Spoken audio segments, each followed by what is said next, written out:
नमस्ते दोस्तों, कैसे हैं आप सब लोग। आज हम आपके लिए लेकर आए हैं वीडियो में प्रकाश टॉपिक। प्रकाश के बारे में हम इसमें जानेंगे। इसी के साथ इसमें प्रकाश के परावर्तन और उसके टॉपिक्स के बारे में हम थोड़ी बहुत जानकारी लेंगे। तो चलिए देखते हैं प्रकाश। अब हमें बताइए कि पृथ्वी पर हम प्रकाश की उपस्थिति में ही वस्तुओं को देख पाते हैं। क्या आप अंधेरे में देख पाते हैं? नहीं ना। मतलब आप जो देख पा रहे हैं वो किसकी उपस्थिति में देख पा रहे हैं? प्रकाश की उपस्थिति में। पृथ्वी पर प्रकाश का मुख्य स्रोत क्या है? सूर्य है। तो हम प्रकाश को ऐसे ही परिभाषित कर सकते हैं कि प्रकाश विद्युत चुंबकीय स्पेक्ट्रम का एक भाग है जो हमें वस्तुओं को देखने की सामर्थ्यता प्रदान करता है। अब सूर्य से पृथ्वी तक प्रकाश तो आ रहा है, तो उसकी कुछ चाल भी होगी। क्या आपको मालूम है प्रकाश की चाल कितनी होती है? नहीं, तो हम बता देते हैं। प्रकाश की निर्वात में चाल होती है 3 × 10⁸ मीटर पर सेकेंड और पानी में 2.25 × 10⁸ मीटर पर सेकेंड। अभी हमने आपको बताया कि प्रकाश की निर्वात में चाल, इसका मतलब क्या हुआ? इसका मतलब ये हुआ कि प्रकाश को चलने के लिए किसी भी माध्यम की आवश्यकता नहीं होती है और प्रकाश हमेशा सरल रेखा में गमन करता है। ठीक है दोस्तों, अब इस वाले पूरे वीडियो में हम क्या क्या देखने वाले वो हम देख लेते हैं। पहले हम देखेंगे परावर्तन, फिर उसके बाद में परावर्तन के नियम, परावर्तन के प्रकार और प्रतिबिंब के बारे में। तो आइए पहली स्लाइड देखते हैं। पहला है हमारा परावर्तन। अब परावर्तन मतलब क्या कि प्रकाश की किरणें किसी भी चीज़ पे गिर रही हैं और गिर के फिर किसी दिशा में चली जाती हैं, तो उसे हम कहते हैं प्रकाश का परावर्तन। या फिर हम इसको ऐसे परिभाषित कर सकते हैं कि जब प्रकाश की किरणें किसी पृष्ठ पर गिरती हैं तो वह टकराकर पुनः उसी दिशा में लौट जाती हैं और यही घटना जो है परावर्तन कहलाती है। अब आपको इस चित्र में दिख रहा होगा कि यहाँ पे आपको आपतित किरण, परावर्तित किरण, आपतन कोण, परावर्तन कोण, ये सब बता रखा है। अब जानते हैं ये सारी चीज़ें क्या होती हैं। तो ये जो तल है, यहाँ पे हम देखते हैं कि ये जो तल आपको बता रखा है, ठीक है, ये तल जो बता रखा है आपको, ये कैसा तल है? चिकना और समतल तल है। ठीक है, यहाँ पे प्रकाश की कोई किरण आ रही है जिसे हमने आई से बता रखा है, प्रदर्शित करा हुआ है, जो कैपिटल आई है इससे।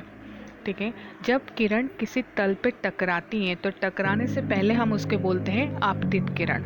टकराने के पश्चात जब वो यहाँ से जाती हैं, इधर से ऐसे जा रही है, तो इसे हम बोलते हैं परावर्तित किरण। इसे हम क्या बोलते हैं? परावर्तित किरण। जिस तल पे जिस बिंदु पे ये किरण टकराती है, यानी कि ये वाला बिंदु, उसे हम क्या, यहाँ से हम एक अभिलंब डालेंगे उस तल के ऊपर। ठीक है, उस तल के ऊपर हम क्या कर रहे हैं? एक अभिलंब डाल रहे हैं। अब आपतित किरण और अभिलंब के बीच में जो कोण है उसे हम बोलते हैं आपतन कोण और उसे प्रदर्शित किया जाता है आई से, स्मॉल आई से। और जो परावर्तित किरण और अभिलंब के बीच में जो कोण है उसे हम दर्शाते हैं स्मॉल आर से और उसे कहते हैं हम परावर्तन कोण। यहाँ पे दो चीज़ें याद रखने लायक हैं। वो दो चीज़ें क्या हैं? वो दो चीज़ें ये हैं हमारी कि आपतित किरण, परावर्तित किरण और आपतन बिंदु पर अभिलंब एक ही तल पर होते हैं। दूसरी चीज़ है आपतन कोण और परावर्तन कोण हमेशा बराबर होते हैं। फिर से देखते हैं। यहाँ पर कहने का मतलब ये है कि आपतित किरण मतलब ये वाली किरण, अभिलंब और परावर्तित किरण, ये तीनों कैसे हैं? एक ही तल पर स्थित है। ये जो तल नीचे बता रखा है, ये जो तल नीचे बता रखा है, एक ही तल, इस वाले तल पर ही स्थित होते हैं। ठीक है, इसके अलावा जो दूसरा नियम है हमारा वो क्या है कि आपतन कोण आई और परावर्तन कोण आर, ये कैसे होते हैं? हमेशा बराबर होते हैं। मतलब हम कह सकते हैं कि एंगल आई बराबर एंगल आर। ठीक है, ये हमेशा हमको ये दो नियम याद रखने हैं। ठीक है, तो हमको दो नियम कौन से याद रखने हैं? हमें दो नियम ये याद रखने हैं कि आपतित किरण, परावर्तित किरण और आपतन बिंदु पर अभिलंब एक ही तल पर होते हैं और आपतन कोण और परावर्तन कोण हमेशा बराबर होता है। ये तो हो गए हमारे परावर्तन। अब हम देख रहे हैं परावर्तन के प्रकार। परावर्तन के प्रकार कैसे बने? पहले मैंने आपको बताया था कि जो परावर्तन हो रहा है वो कैसे तल पे हो रहा है, समतल और चिकने तल पे। पर सभी तल समतल और चिकने नहीं होते हैं, इसलिए परावर्तन के दो प्रकार हो गए। पहला है नियमित परावर्तन और दूसरा है विसरित परावर्तन। अब पहले हम देखते हैं नियमित परावर्तन। अब नियमित परावर्तन में जब हम देख रहे हैं तो यहाँ पर ये जो तल है, ये तल कैसा है आपका, चिकना और समतल है। ठीक है, ये तल कैसा है, चिकना और समतल है। यहाँ पर लाइट जो आ रही है, जो प्रकाश आ रहा है, ये कैसा आ रहा है, समांतर आ रहा है। समांतर जब किरणें तल पे आके टकरा रही हैं और टकराने के बाद जब ये वापस उसी दिशा में जा रही हैं, तो वो वापस उसी दिशा में जा रही है। यहाँ पे याद रखना कि वापस उसी दिशा में जा रही है। और कैसी जा रही है, समांतर जा रही है। कैसी जा रही है, समांतर जा रही है। टकराने के पश्चात या परावर्तन के पश्चात भी वो किरणें कैसी रहती हैं, समांतर रहती हैं। इस तरीके के परावर्तन को हम कहते हैं नियमित परावर्तन। ठीक है, तो नियमित परावर्तन को हम कैसे परिभाषित कर सकते हैं कि जब प्रकाश की समांतर किरण किसी चिकने समतल पृष्ठ पर टकराकर पुनः उसी माध्यम में लौट जाती हैं तथा परावर्तन पश्चात भी समांतर रहती है, तो यह परावर्तन नियमित परावर्तन कहलाता है। ठीक है, इस विशेष दिशा में देखने पर समतल पृष्ठ जो है चमकता हुआ दिखाई देगा।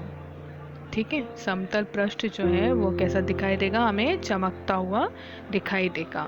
अब दूसरा है परावर्तन हमारा विसरित परावर्तन।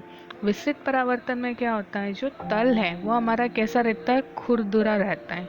खुरदुरी सतह होती है। तो जब खुरदुरी सतह पर प्रकाश की किरणें पड़ती हैं तो वो ऊपर नीचे है, तल एक जैसा नहीं है। तो टकराने के बाद वो लाइट की किरणें या प्रकाश की किरणें जो हैं अपनी डायरेक्शन, अपनी दिशा बदल लेती हैं। क्या कर लेती हैं, अपनी दिशा बदल लेती हैं और वो फिर किसी दूसरी दिशाओं में चली जाती हैं या सभी दिशाओं में बिखरने लगती हैं। ठीक है, तो इस तरीके का जब परावर्तन होता है तो उसे हम कहते हैं विसरित परावर्तन। ठीक है, मतलब क्या हुआ, खुरदुरे पृष्ठों पर जब प्रकाश की सभी दिशाओं में बिखरने के प्रभाव को ही हम विसरित परावर्तन कहते हैं। या फिर जब आपतित किरणें किसी दूसरे खुरदुरे पृष्ठ पर गिरती हैं तो परावर्तन के पश्चात वो भिन्न भिन्न अलग अलग दिशाओं में चली जाती हैं और इसे ही हम क्या कहते हैं, विसरित परावर्तन कहते हैं। इसे ही हम क्या कहेंगे, विसरित परावर्तन कहेंगे।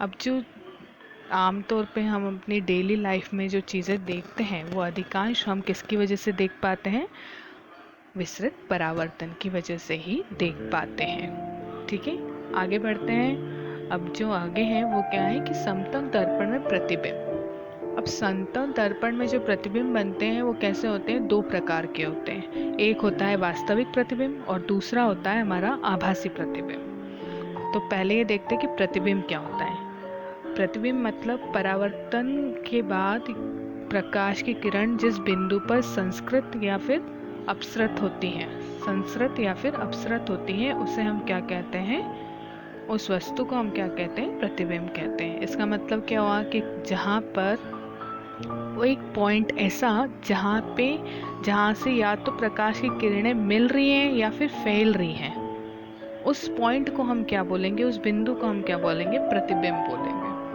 अब जो वास्तविक प्रतिबिंब होता है वहाँ पे वास्तविकता में एक कटान बनता है प्रकाश की किरणों का, और आभासी में हमें वो आभासी दिखता है, वो आभासी कटान होता है। मतलब वहाँ पे कटान होता नहीं है फिर भी हमें ऐसा लगता है कि वहाँ पे वो हो रहा है। ठीक है, वास्तविक प्रतिबिंब कैसा होता है, हमेशा उल्टा बनता है, और आभासी प्रतिबिंब जो होता है वो हमेशा सीधा बनता है। और वास्तविक प्रतिबिंब हमेशा परावर्तक सतह के सामने बनता है, और ये जो होता है आभासी प्रतिबिंब, ये कैसे बनता है, परावर्तक सतह के पीछे बनता है। ठीक है, इसका एक साधारण सा उदाहरण मैं आपको देना चाहूँगी कि जैसे आप समतल दर्पण या अपने घर में कांच के सामने खड़े होते हैं। ठीक है, तो जब आप कांच के में देख रहे हैं तो वो जो प्रतिबिंब है वो आपका कैसा प्रतिबिंब है, आभासी प्रतिबिंब है। वो रियल नहीं है, क्योंकि रियल तो आप है। वो कैसा है? आभासी प्रतिबिंब है। वास्तविकता में तो वो आप है ना, तो वो प्रतिबिंब कैसा है? आभासी प्रतिबिंब है। ठीक है, वो सीधा भी बन रहा है, क्या वो कांच के बाहर बन रहा है? नहीं, वो कांच के अंदर बन रहा है, तो वो कैसा प्रतिबिंब है? आभासी प्रतिबिंब है। और परावर्तक पृष्ठ या सतह के वो पीछे बन रहा है, आगे नहीं बन रहा है, क्योंकि आगे तो आप खड़े हुए हैं ना, वो पीछे की तरफ बन रहा है। ठीक है, तो समतल दर्पण से जो प्रतिबिंब बनती है उसकी विशेषताएं क्या होती हैं? कि वो सीधा होता है, समान आकार का होता है और दर्पण के पीछे बनता है और आभासी होता है। ठीक है, तो आज के लिए इतना ही। अगला वीडियो लेके हम जल्द ही आपसे मिलेंगे, और अगर आपको ये पसंद आया हो तो इस चैनल को लाइक, शेयर और सब्सक्राइब करना ना भूलें। Thank you, bye bye, take care.